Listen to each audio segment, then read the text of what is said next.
Halo. Jadi kalian tahu gak sih kita lagi ada di mana? Di mana tuh? Di mana tuh? Ayo tebak. Nah, bener, di Kalibuntu. Kita lagi di Kalibuntu. Kita lagi di pantai Kalibuntu. Kita di sini akan melakukan analisis atau observasi mengenai Desa Kalibuntu Dan tambak udang Di yang Kalibuntu. berada di yang Kalibuntu. berada di Kalibuntu untuk memisahkan garam dengan air tawar. Oke.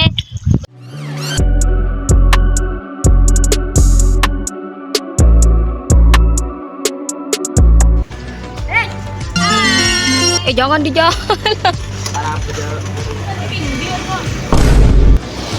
Terus Germa. Tahu tanya yang mau tanya saya. Yuk, yuk. Kita hari ini mau ngapain? Kita mau ngobrol tentang kondisi tata ruang. Terus pokok kita itu ya tahu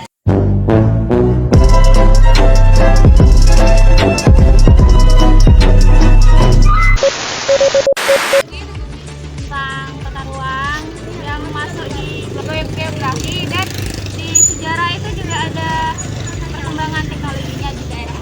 Yuk ikuti.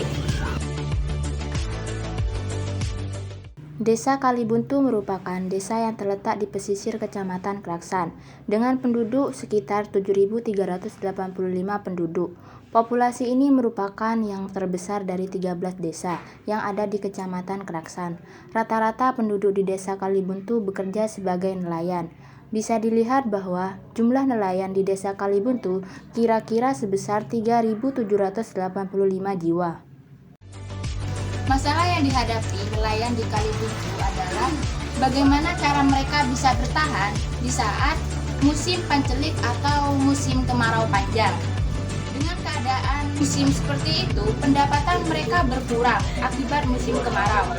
Mereka masih tidak harus bekerja tiap bulan karena di dalam pekerjaan nelayan, musim sangat berpengaruh terhadap pendapatan mereka. Salah satunya musim pancelik ini. Jika musim pancelik sudah tiba, maka mereka tidak bisa lagi pergi melaut dan mereka tidak punya pemasukan untuk memenuhi kebutuhan hidupnya. Keadaan saat musim pancelik dirasa sangat berat bagi mereka yang bermata pencaharian sebagai nelayan. Fenomena musim panceklik ikan atau biasa disebut musim angin barat sebenarnya adalah kejadian tahunan yang kerap diketahui banyak orang, khususnya di kawasan pesisir. Cuaca biasanya sangat buruk serta ombak sangat bergelombang dan tinggi. Akibatnya, kondisi ini juga berbahaya bagi nelayan yang ingin melaut untuk menangkap ikan, guna menghidupi kehidupan sehari-hari mereka dan anggota keluarganya. Hal tersebut juga mengakibatkan tangkapan ikan juga biasanya menjadi merosot, sehingga nama dari fenomena tersebut disebut dengan sebutan musim panceklik ikan. Pada saat-saat seperti itu, biasanya nelayan akan mengisi waktu mereka, antara lain dengan memperbaiki alat tangkapan maupun kondisi perahu mereka. Ada pula nelayan yang kerja serabutan dalam rangka memenuhi kebutuhan keluarga, karena pendapatan dari melaut nyaris tidak ada. Mereka harus bertahan hidup dengan hidup hemat, melakukan pekerjaan tambahan seperti menjual pentol, keliling, buka toko, dan lain sebagainya.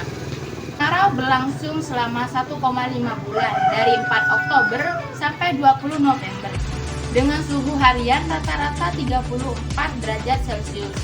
Bulan terpanas dalam setahun di Kalibuntu adalah November, dengan rata-rata suhu terendah 34 derajat Celcius dan tertinggi 25 derajat Celcius.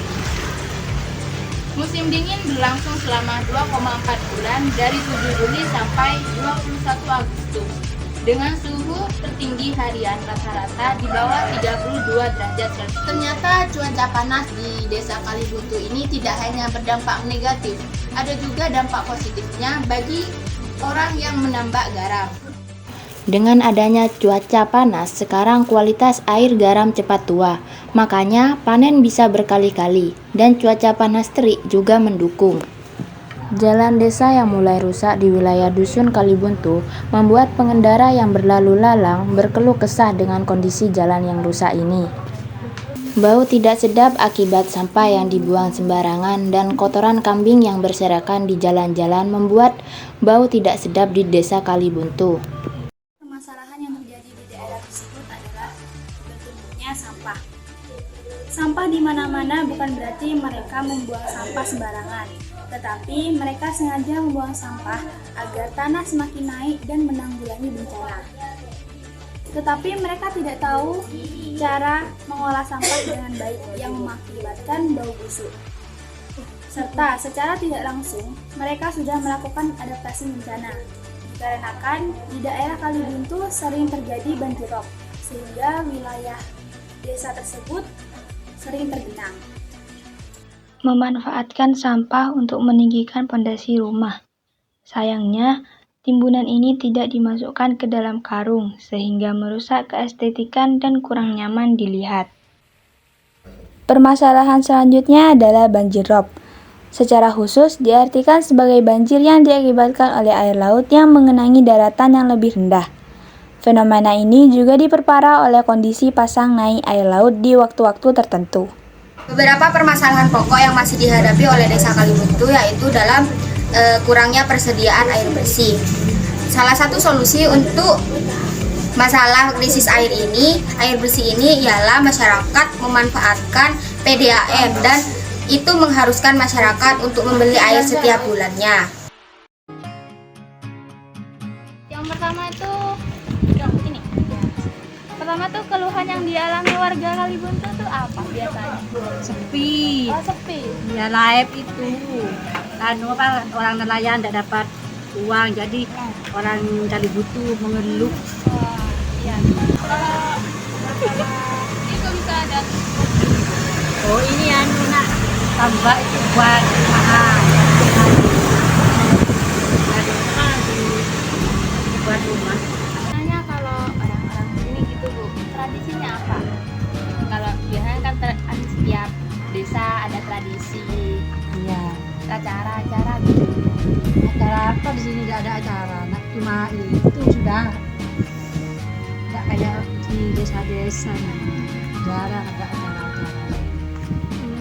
Cuma itu tiap hari ada 17 Agustusan acara warisan apa gitu.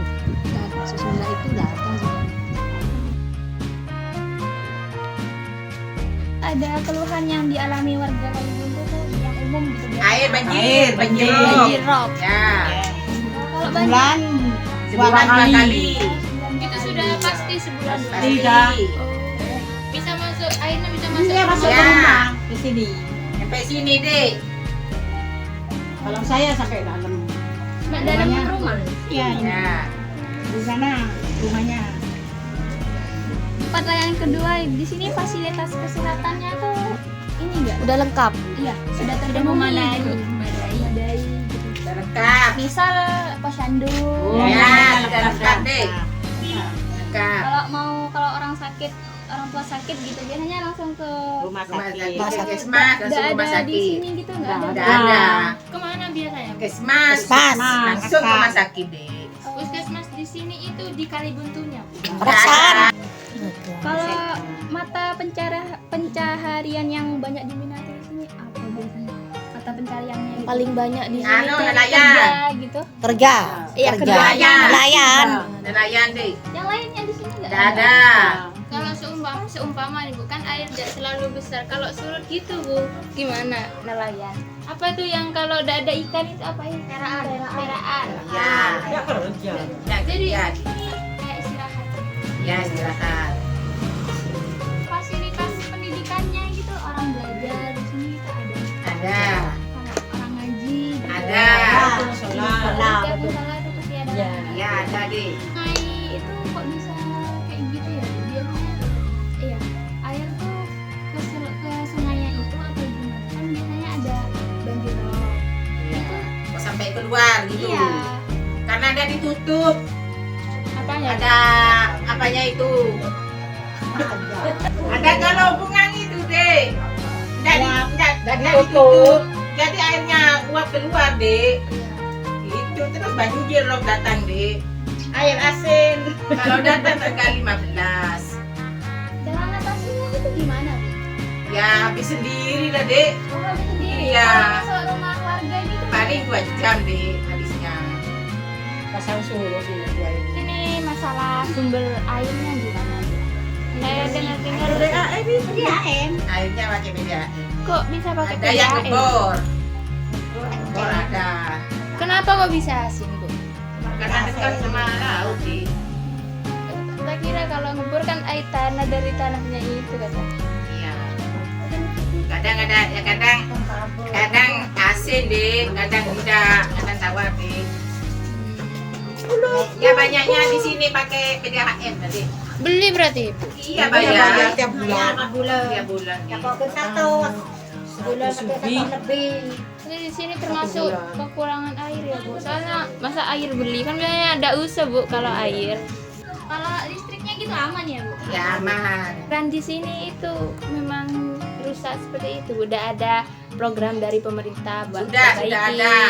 Itu apa, Bu? Sudah ada programnya dari pemerintah, tapi belum dilanjutkan di sana di cuman di depan kantor desa itu. Kan ada sungai di masjid tuh, Bu. Ya. Itu kok banyak sampah gitu itu, Bu. Kenapa bisa banyak sampah? Iya, itu air itu, Dek. Berarti itu bukan sampah dari sini. Bukan. Bukan orang mau di sana itu kan jalan air, Dek. Ikut air itu. Kalau air sudah besar, jadi ikut, Dek.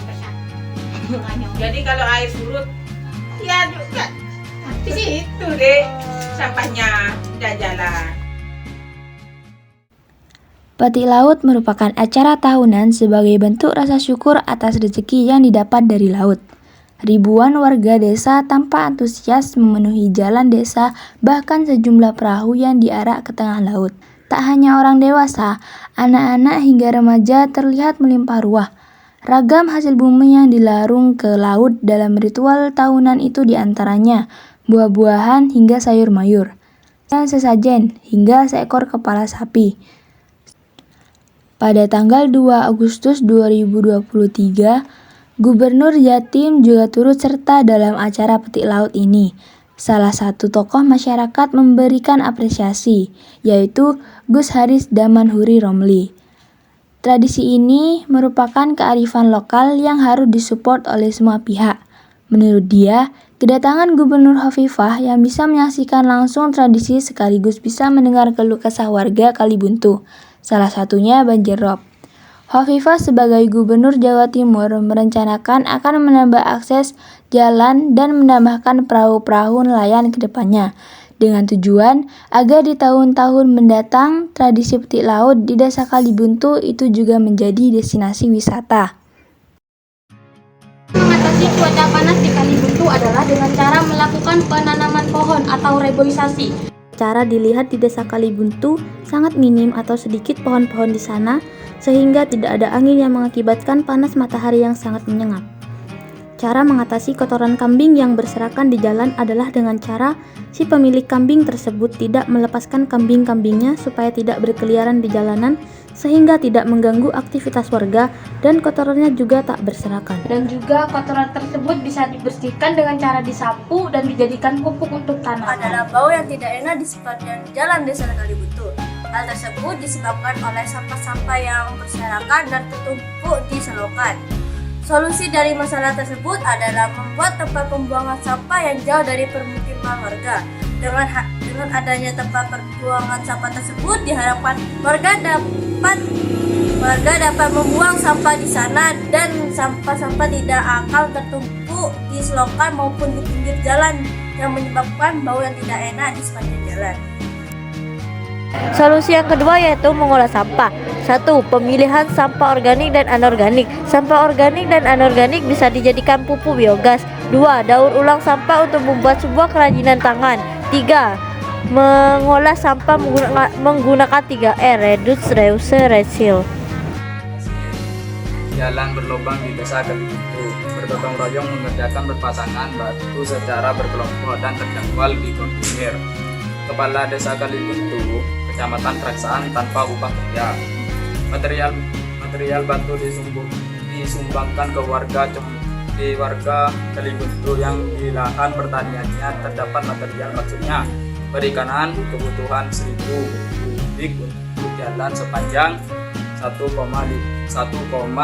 km dengan lebar 3 meter.